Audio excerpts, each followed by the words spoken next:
വിനയനാണല്ലോ. എടുക്കണോ മോളെ? എടുക്കാതിരിക്കണ്ട, ഞാൻ ഉറങ്ങിയെന്ന് പറഞ്ഞാ മതി.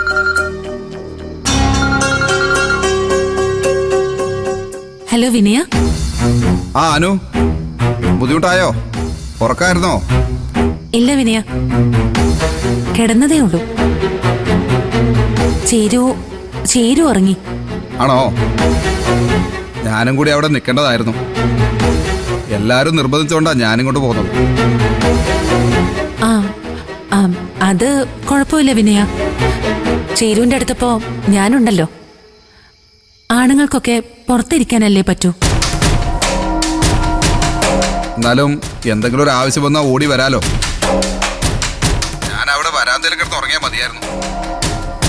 ഇവിടെ കിടന്നിട്ടാണെങ്കിൽ ഉറക്കവും വരുന്നില്ല, മനസ്സ് അവിടെയല്ലേ. ആ, ഞാൻ രഘുവേട്ടനെ വീഡിയോ കോൾ ചെയ്ത് ആർച്ചമോളെയും ഭദ്രമോളെയും കണ്ടു കേട്ടോ. അവരവിടെ ഓക്കെയാ. ചീരുവിനോട് മക്കളെ കുറിച്ച് പറയാനായിരുന്നു, അപ്പോഴേക്ക് അവൾ ഉറങ്ങുകയും ചെയ്തല്ലോ. അതെ വിനയ, ചീരു നല്ല ഉറക്കത്തിലാ. ഉറങ്ങിക്കോട്ടെ. ഗർഭിണികളെ ഉറക്കത്തിൽ നിന്ന് വിളിച്ചുണർത്താൻ പാടില്ലെന്നാ.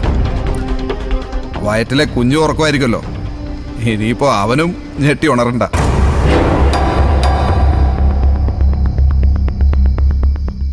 പിന്നെ വേറൊരു കാര്യം കൂടി പറയാനാ വിളിച്ചത്. ചീരു ഉണരുമ്പം പറഞ്ഞാൽ മതി. എനിക്ക് പറയാതെ ഉറക്കം വരില്ല, അതാ. എന്താ വിനയ? വേറൊന്നുമല്ല, അമ്മയും മാമനും കൂടി നാളെ ഒരു ജോത്സ്യനെ പോയി കാണാന്ന് പറഞ്ഞു.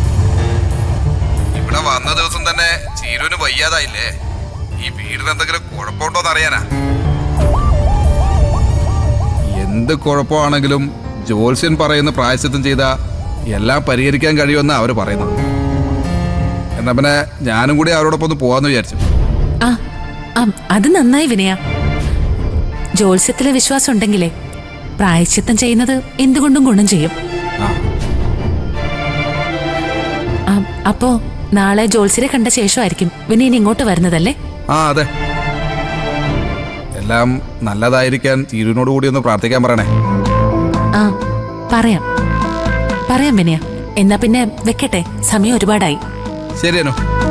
പിന്നെ ബുദ്ധിമുട്ടൊന്നും ആയില്ലല്ലോ? ഏയ്, ഗുഡ് നൈറ്റ്. Good night.